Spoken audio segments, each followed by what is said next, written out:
What's up, everybody? What's up? What's going on? Not much. I'm Joker Rex. And I'm Cowboy. That's Cowboy. What's up, everybody? This is VGR Reviews. This is a little subset of our video game revival kind of thing. We're not really into doing a whole lot of like, hey, this game's coming out Friday and we're going to review it for you. There's a lot of people doing that. We love video games, so really, to be selfish, I want to spend my time playing video games, really, not rapping about it, worrying about what I'm going to say on stream. We kind of do private. So we're just going to do a little series every 6 episodes. Yeah, every 6 episodes of Video Game Revival. We're going to do a review and just kind of tell you what we're playing right now and what we think is kicking and what may not even be worth your time if you're already thinking about it or haven't got in yet. What you been playing so far, man? I've been playing Phantasy Star 2. Phantasy Star 2. Which is a RPG role-playing game for the Sega Genesis back in 1989. Yeah. Oh wow, you did some info, you did some research on it? Are you liking it so far? Yeah. I remember telling you to play that game, some months back, right? I was looking at a YouTube video and everybody was raving about Phantasy Star 2, and it was your Sega collection? Sega collection, yeah, for the PlayStation 2. Yeah, and you got a Slim, PS2 Slim, right? And, yeah, because our old one busted. So, but I mean, he plays the hell out of that thing, and he's been on Phantasy Star 2 for a while now. It's a little. I love old school, but that game right there, I love the animation. It reminds me of Robotech, and it would be really nice to have like a really updated version of Phantasy Star 2. They had an updated version of it. It was just kind of upscaled. It wasn't really like a remake, right? It was just kind of looked a little bit better. Yeah, we'll have to check it out. I'm playing Mother 3 right now. We ordered the fan translation from China a while back, and it came in right towards the end of January, kind of, which was actually came in pretty quick, and it wasn't that expensive, not at all. It was under $20. I don't like saying prices, not unless you're asking, and I love it. It's one of the hardest Mother games, Earthbound, that I've ever played. I know you're playing Earthbound Beginnings, right? Yeah, Mother 1 right now. Yes. So we're kind of like doing this, but we both played Earthbound when we were kids, which is Mother 2, and for Super Nintendo. And it was awesome. Oh, I love it. I love it. It's, it's everything a kid's real imagination is when it comes to being in something like that. And but Mother 3 is, I can see why it didn't come out in America. It's got some harsh stuff, man. It's got some like deaths that happen right away to your family, and even though it's got some definite Earthbound Mother goofiness, Mother 1 didn't come in America either. Well, obviously it did, because you got it on the Wii store, right? Yeah. The Wii shop? Yeah. So you talk about for Nintendo and stuff. Yeah. Well, it's Earthbound Beginnings, right? They call it Earthbound Beginnings on the Wii shop, which that wasn't a bad price either. I'm loving it, and so I'm gonna hand him over Mother 3 as soon as he's done with the first one, so he can check it out. I'm not trying to spoil any of it for him.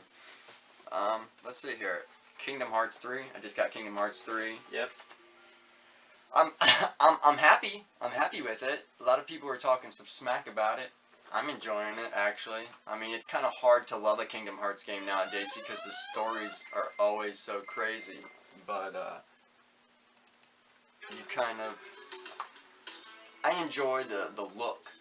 I enjoy the. It's like going to Disneyland in your own room on a television. There's all these like lights and all these fantastic things happening on the screen. I will say that like when a cutscene comes on, I kind of check out, because the cutscene, there's so much weird story in the game of Kingdom Hearts that sometimes I'm just like, and I'm just looking at it. I'm not really paying attention because they're always like, everybody's got 3 different names and 4 different hearts and all this shit. But I'm liking it though. I'm liking it. What else you playing right now? You playing anything special? Anything special other than that? You've been kind of just watching just Mother 1 and Phantasy Star 2, and I've played some Game Grounds. Yeah, Game Ground. If you guys haven't played that, that's an old Sega classic too. You can kind of, it's like a party game too, as far as I'm considered. You save guys as you gain ground through each kind of level screen, and you collect guys that do have different attacks and different weaponry, and then you can, if one dies, you switch through a bunch of other dudes or whoever is left alive. It's a really fun game, and for a party game, I don't think everybody ever used it as a party game. Gain ground at your next party. Resident Evil remake, Resident Evil 2 remake, that is awesome.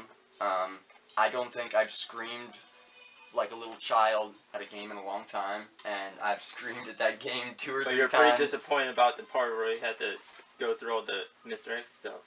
Yeah, the Tyrant stuff to me is a little too much. He's kind of annoying.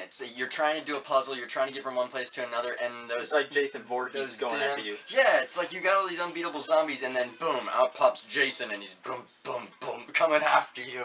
It really is like a scary movie. They nailed the survival horror in that. I'll give Capcom and you were pretty scared 2 thumbs up. Yeah, I mean, Capcom brought the survival horror. There's no game on the market right now that I can think of that is survival horror like an old school game. And they brought back the feel of the second one, but with new scares for it. And they definitely, I mean, I literally screamed, and like if I had hair on the back of my neck like a wolf man, it would have been standing up.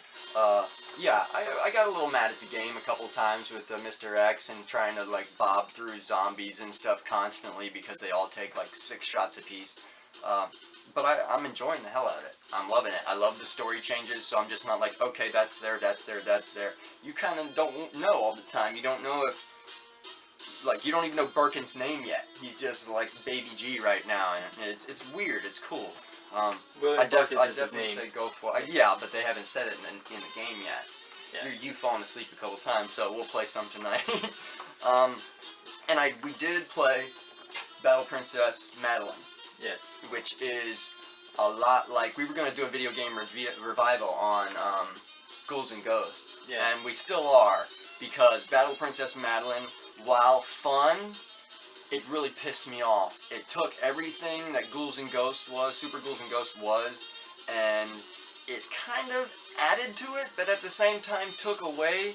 Like, it added these maps that were supposed to be adventurous, yet you kind of just, each one was a flat part with a circle with a flat part, and then went back around to the circle. So and there was no map to it. So and there was no, only directional points from the skull fingers told you where side quest things were.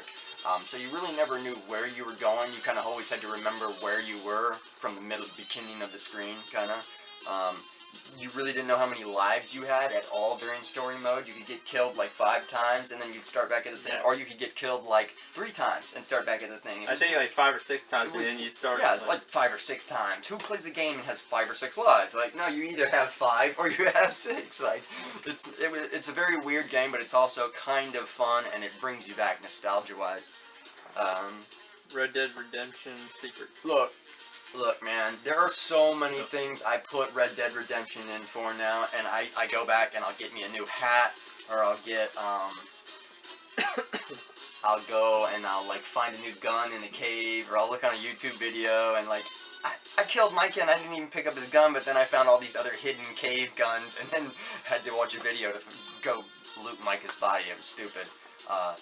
But one thing nobody's talking about, Dutch, and I'm going to make a video about as soon as I can find some footage here, because I suck at editing, and I don't record my gameplay.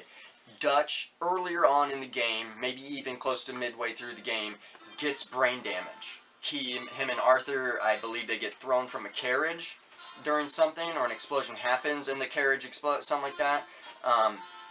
And as soon as he gets back on the horse, or he gets on another carriage for the getaway with a couple of the other gang members, he starts talking about how his head hurts, how his head, and he starts shaking his head, and he looks really confused, and he starts saying things that don't make sense, and Arthur just goes, "Go on, get out of here, you need some rest," and I don't think people, like, a lot of people haven't realized that if you get hit hard in the head like that, it's the same thing with, like, CTE that they're talking about football with now.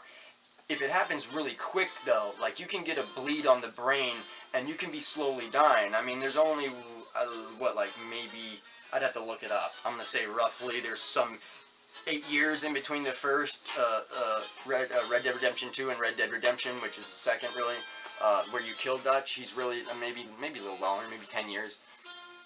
I don't know.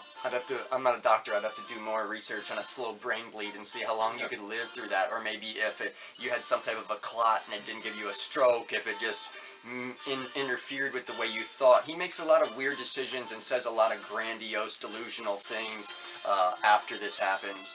And he also mentions the head hurting a few more times, and during certain missions during the getaway, he'll get very violently angry, and then he'll start shaking his head, like maybe he has a very bad headache or a migraine or something, which is always very indicative of head trauma. I need to find this. If anybody knows how to find this footage of this mission, please help me out as much as you can. You got anything else, bro?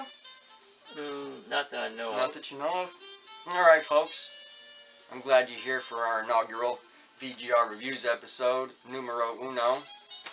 I'm Joker Rex. And I'm Cowboy. This is my brother Cowboy. Yeehaw! We are going to sign on out. We will see you later. Give us a like if you like it. Give us a thumbs down if you don't. And please leave a comment on anything you'd like to hear, talk about, help with, or just yell at us. You know what I mean? That's what we're here for. Yep. Give us a holler. We're here to chat, you know what I mean? Give us a holler. Alright, that's us signing out. Peace, guys.